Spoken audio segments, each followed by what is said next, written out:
Are you here?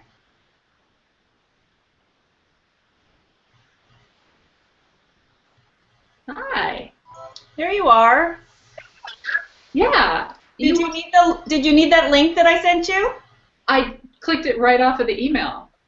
And then you could only see me, but you couldn't join? I could see you and I could hear you, but I was like, Blake, hello. And so I don't know if I was just put in listening mode, maybe. So what did you do to get on now? It said Blake is calling you. Are you here? Yep. You hear me? I can hear you. Okay. Hi. There you are. Who is this? Did you need that link that I sent you? I clicked it right off of the email. What is going on, Claire? See me? I don't know. Wait, you couldn't join? I could see you and I could hear you, but I was like,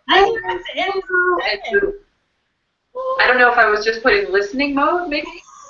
So what did you do to get on now? This is an excellent thing. I feel like abort.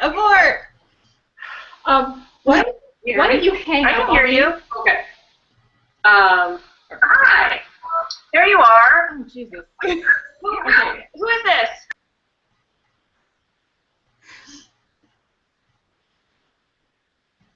All right. I'm sure this is entertaining for everybody. If you are trying to get to this group, text me or email me at bcone@schoolsandpartnership.org, and I will try to figure this out.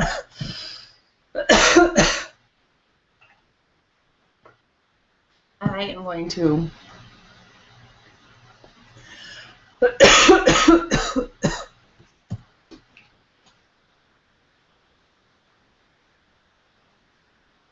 Kim Lawless.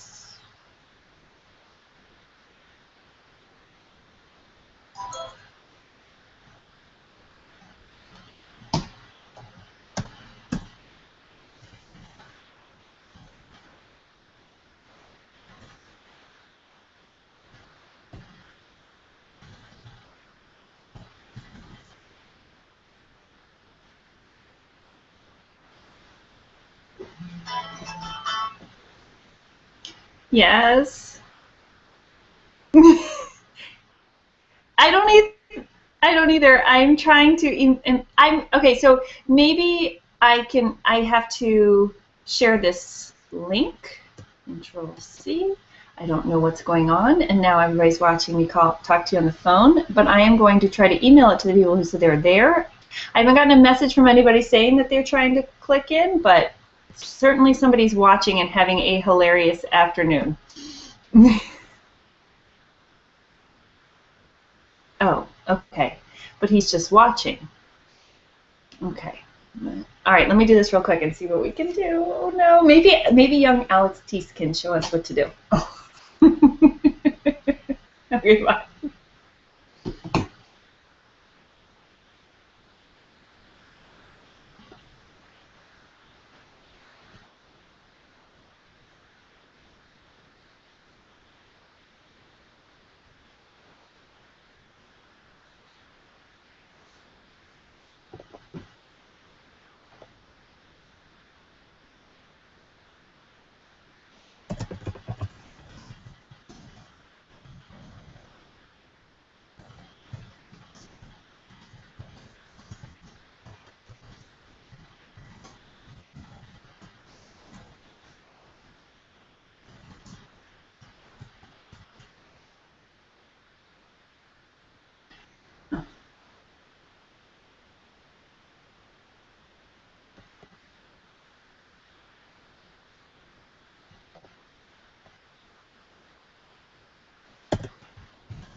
Are we doing any better over here?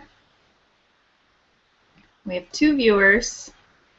Alex, if you're here, I'm so new at this, but I sent you an email that has the link that hopefully you'll be able to join the Hangout. So check your email. I sent you 2. One didn't include the link, and the second one has the link in it.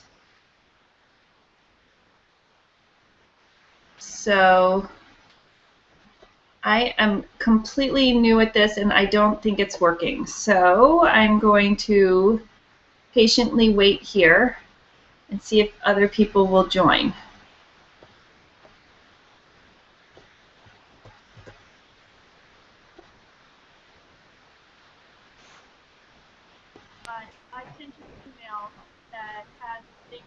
Hey, you made it. So check your email. Clearly, you're more adept at this than I am because. No, don't go there yet. Well, you clicked the link well, so congratulations. I clicked the link well, and I turned my microphone on and my sound up. So that's about it. I want low expectations to start off. This is the first one we've done of this, and I have had my full tutorial, but clearly I missed a step. All good. Because the link only allowed you to view. So, so I'm going to send one more email, and I don't know what this does to your screen, but let me just send it out one more time. And go for it. Thank you.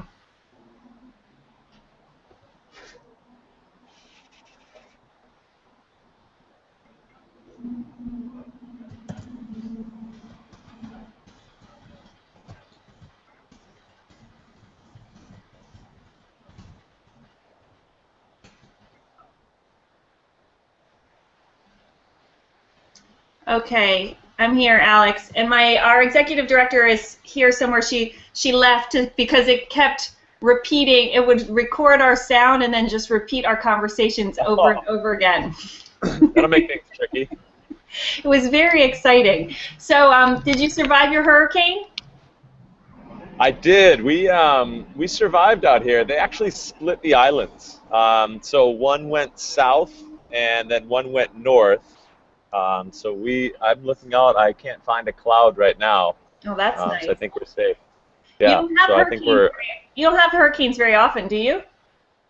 I don't think so. Not since I've been out here. We have a couple tsunami warnings, but other than that, I think hurricanes are pretty rare out here. But you'd rather prepare and nothing happen than to not prepare and something to happen. So I think that's kind of where everyone is right now and feels blessed.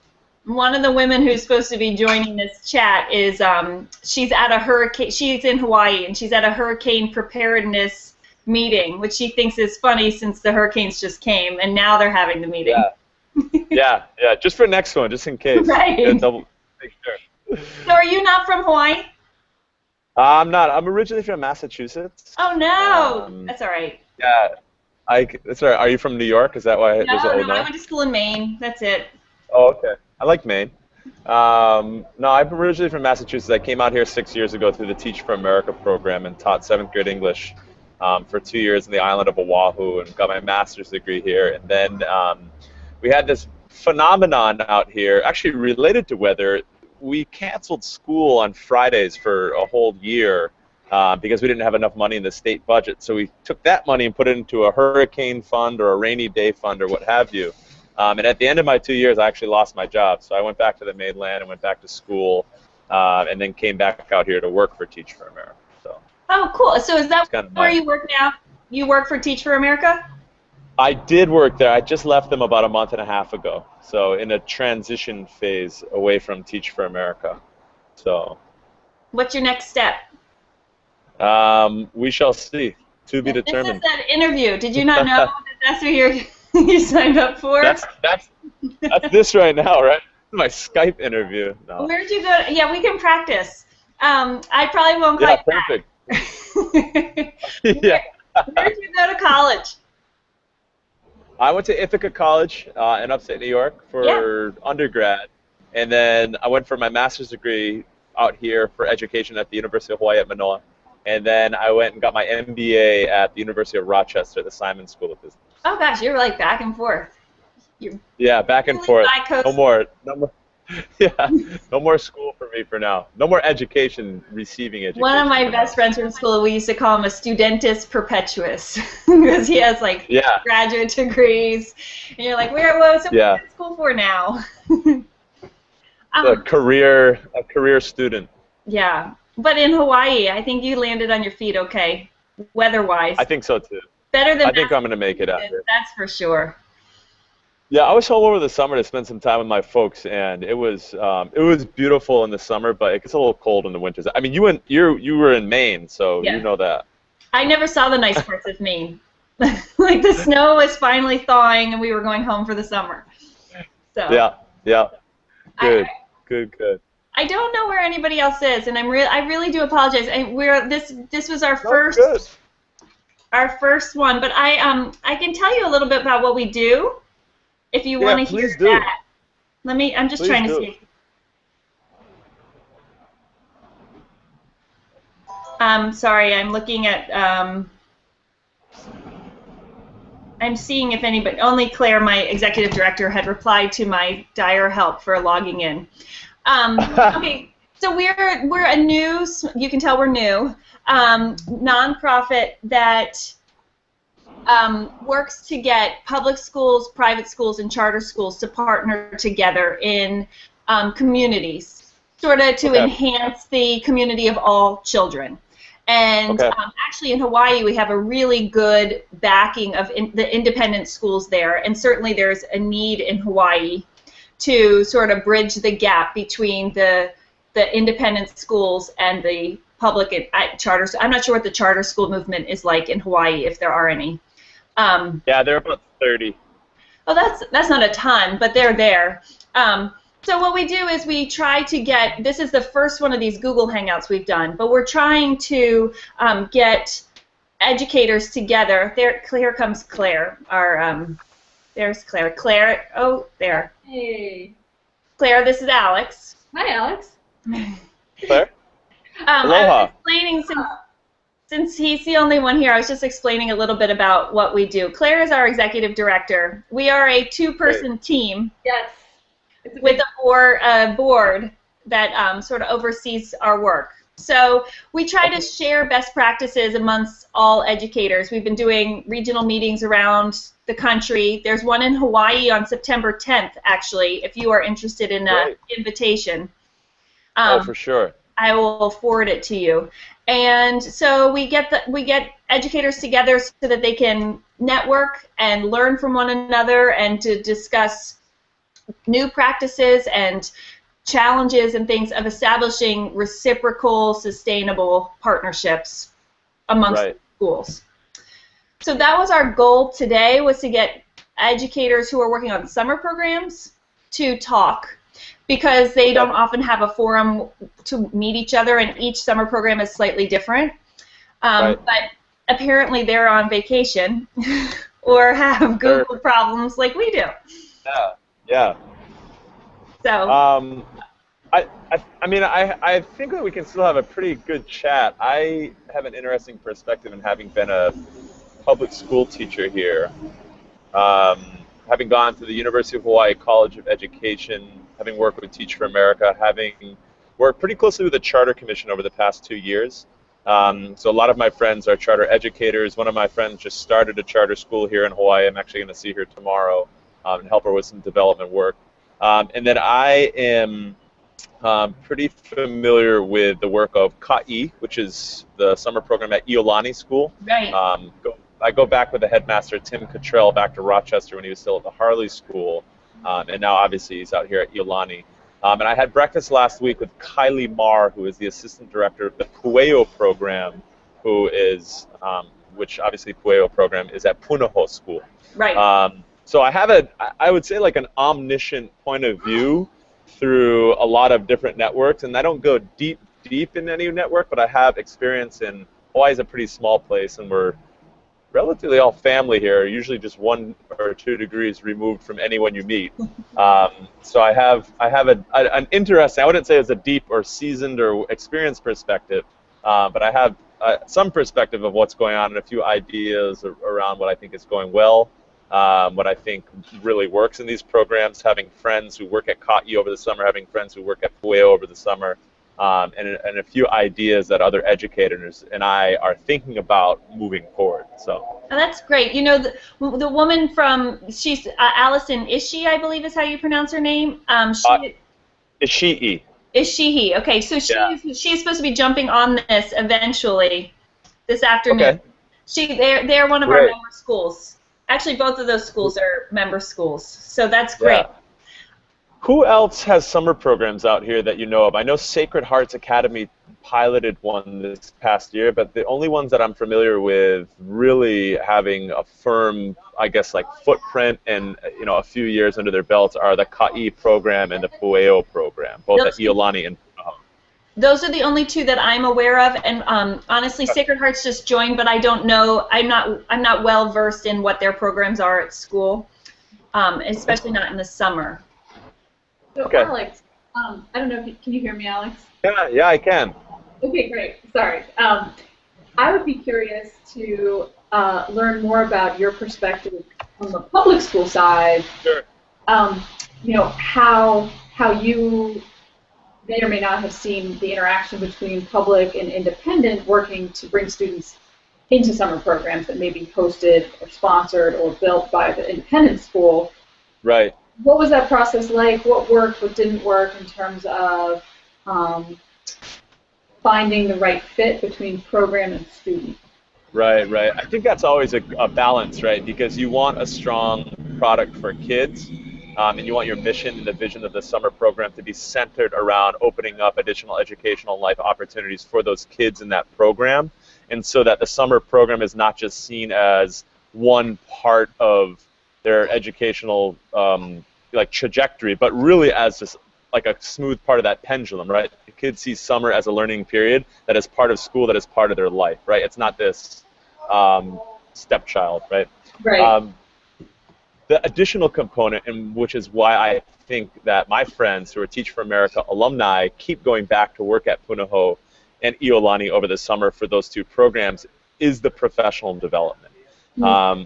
It's so important that there is a trajectory, not only for students in a program and in a vision of these summer programs, but if you look at Ka'i and Pueo, you'll see that there is that PD component as well, and the actual DNA of the program. And what my friends have said, I haven't been through the programs, I haven't worked at the schools, but what my friends say is that when they go there over the summers, they have options to pilot new curriculum, to integrate academic technology into the classroom, to use Google Apps for education, and try things out that in a regular school year, in a traditional public school setting, let's leave charters on the side for now because I think they're a little bit more unique, but in a traditional school year when the stakes are so high with our new Common Core coming in, with Race to the Top initiatives coming from the top down, they don't have that leeway, right, to innovate and to pilot. And that's really when a teacher at 26, 29, 30 years old really feels like they're being developed, when they're allowed to innovate, they're given that latitude to innovate, and they're being supported by people who are saying, yes, try, fail, but then try again. And let's make this work so that when you jump into the classroom in August and September, you can hit the ground running with these new strategies, and then they leave with a sense of development, right? No, excellent point. That's not something I've ever thought about in terms of the power of summer programming. It's not just the impact it would have on the participating students, but just also the opportunities it provides. And it lives in the vision of the program, right? So these programs, and I'm just I'm regurgitating a bit of what Kylie said last week, and I'm sure she'll join you on the 10th and hopefully jump on some of these hangouts prior. And I go way back with Kylie. She's Native Hawaiian. She's served as a bit of a mentor over the years, and what she said was, we want to bring students here to raise their academic expectations, to raise their expectations for what their personal trajectory is. But we want the same for our teachers as well, because in an environment where you have adults and kids both raising the expectations for themselves, but doing so in a way that they're getting creative and not feeling scared to fail. They have, I don't know if you're familiar with Stanford's thinking around failing forward, right? So they're not afraid to take risks, and they're building those skills of taking risk and being curious and being creative, and then they're bringing that skill back to the, the scripted curriculum that some of our district schools have out here. And when you have students and teachers doing that side by side, public school and private school and charters doing that side by side, it creates a very different like instructional environment than ones that we've seen before. And I think it's born in those summer programs. Great. So It's a perspective I've never considered about summer programs, quite honestly. My main focus always for summer programs is these kids, getting them increase, summer slide, college, getting them through high school, getting through college. I never think about the young teachers who are teaching. It's really kind of eye-opening to me because it's great and it's so true. So in Hawaii, just a quick high-level statistic, the attrition rate is really high. So about half of the new teachers will be gone in 5 years. And that's pretty high turnover, right? And especially we only have one district here. Sorry, but I'm outside of the Starbucks if you couldn't tell by all the buses and stuff going by. We only have one district here, right? So there's one Hawaii Department of Education, and the charter schools are actually part of the district, and they're unionized, so it's really one big umbrella for their entire state. So you have a high, if we're going to invest all this money in recruiting teachers from the mainland and putting together professional development suites to actually have a new teacher see a trajectory for themselves, and that doesn't necessarily mean going to be a curriculum coach and then a VP and then into admin, but just a lifelong teacher, seeing that as a craft and as a trajectory in and of itself, there have to be innovative PD opportunities. I'll tell you, when I was a teacher, I was sent to professional, and this is not knocking the DOE, but this was just the state of mind that we were in 5-6 years ago. I was sent to PD, and we looked at thinking maps all day, and we talked about the importance of a Venn diagram. And I went back to my school, and I was the lead teacher on our team, and I went back and shared with our team, we need to use this Venn diagram, and we need to try to integrate social studies and ELA and math and science. And it was just it wasn't 21st century, right? Now with technology, and it doesn't just mean putting an iPad in a kid's hand, but it's like, how are we using that? And the credo of these programs, and Allison's going to be able to talk to you a lot, in much more depth about this, as would Kylie or Dr. Carl Ackerman, who's over at Pueo. But it's how do you use that technology? How do you use these new trends and really allow the sky to be the limit for both teachers and students?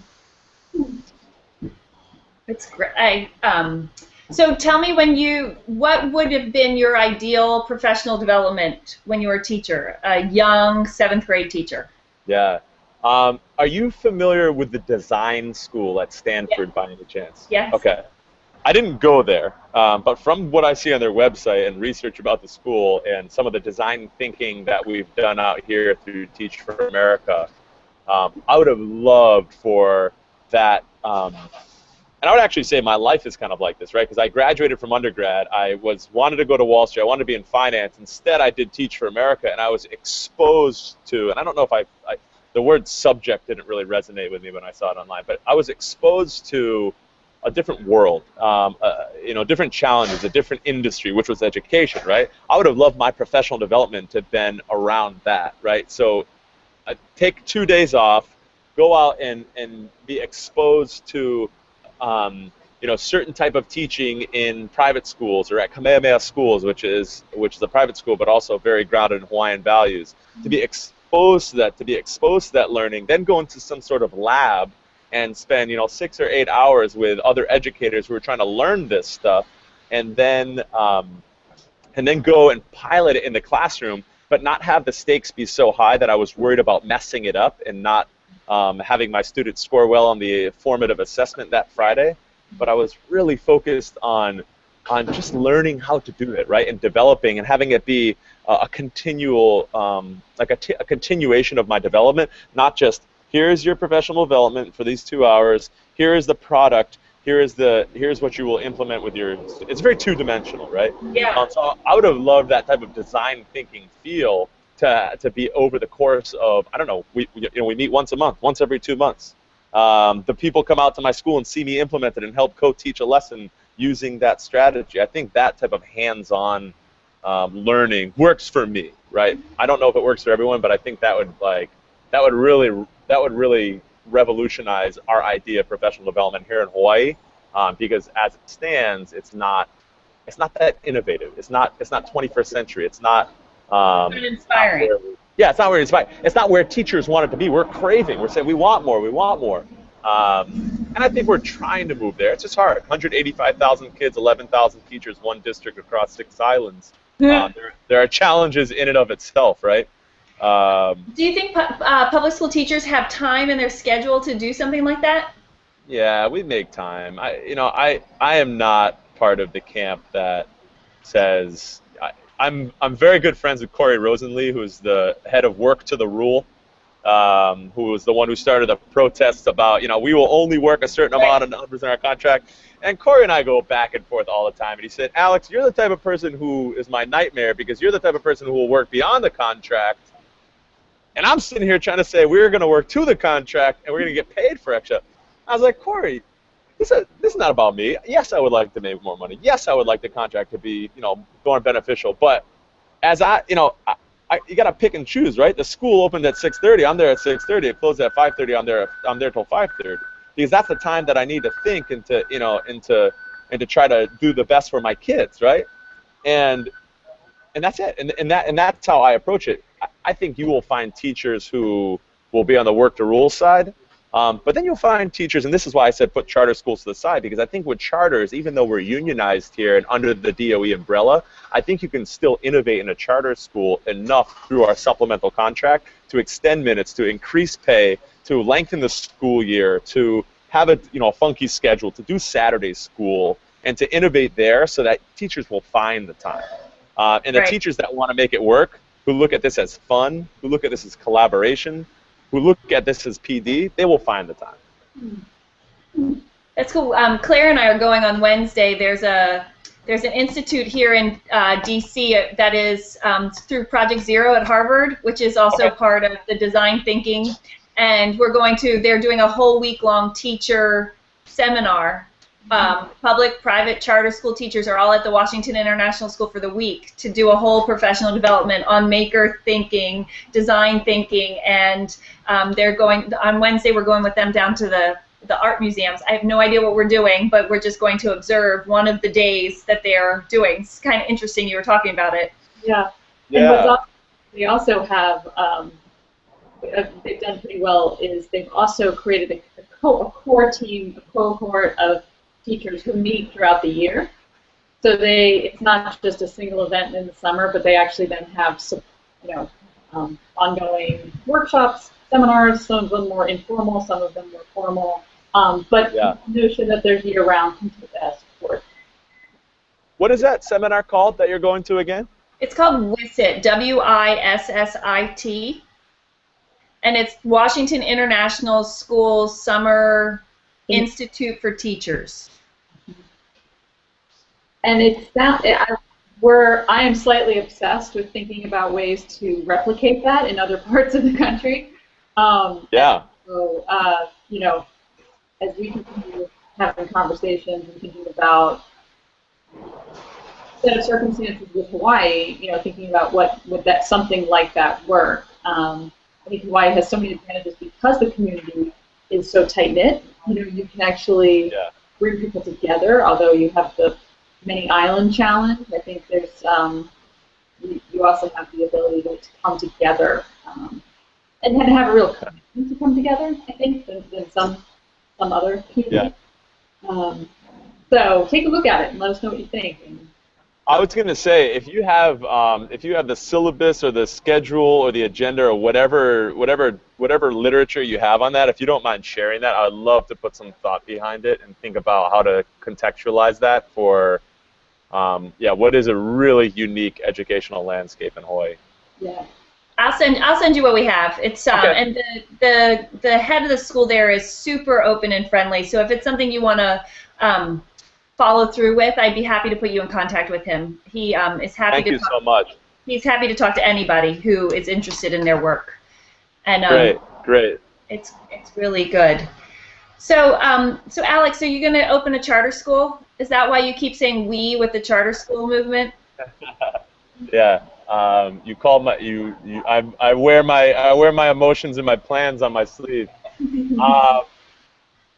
Yeah, so one of the reasons I left Teach for America was that I started seeing, and this is going back to when I said, you know, when I learned about what Stanford is doing about exposing people to the issue, to the challenge, to what's going on, and then letting you come back and innovate. I look at the last 6 years of my life like that. You know, I was blessed to get into Teach for America and come out to Hawaii and teach for 2 years. So that's my exposure. And I think the last 4 years has really been me innovating and trying new things and thinking about how to tackle the problem. So, you know, going away and getting my MBA, working with junior achievement, trying to come back here and working as, you know, head of external affairs and then head of development and raising money for Teach for America and raising awareness and working with our board and working with all the foundations and local philanthropists. I came to this realization about a year ago that we need an alumni-founded charter school here in Hawaii. And it's going to be, you know, alongside of the community, but it's going to have 3 major goals. And one is to graduate kids so that every single child who graduates has a 4-year college letter in their hand, college acceptance letter. They can say yes or no to college. I think that decision, that choice for students to be able to make that is critical to their development as a teen and as a young adult. I think the second piece is to have in them instilled this commitment and this responsibility to come back and be the future leaders of their community. I think that's a piece that is sometimes missed with our competitive private schools, that we send them off to top colleges, in that not every single person has this commitment to come home and be the future leader of their community. And I know that, you know, we want them to, and we have a part of our mission to do that. But central to the identity of the school will be that. And the third piece is for kids to be emotionally, socially, and intellectually developed, and just to be 21st century learners and to know who they are as, you know, as graduates of our school and as people who are born in Hawaii. You know, and to really graduate kids who are just going to be on a different trajectory. And the school hopefully will be in Ewa Beach, where I taught for 2 years. You know, and I've been working with many different people over the past year. I tried to bring Building Excellent Schools out here so that we could have a fellowship to go through to be able to train people to get ready for this, which is kind of on hold for now. But we founded a nonprofit.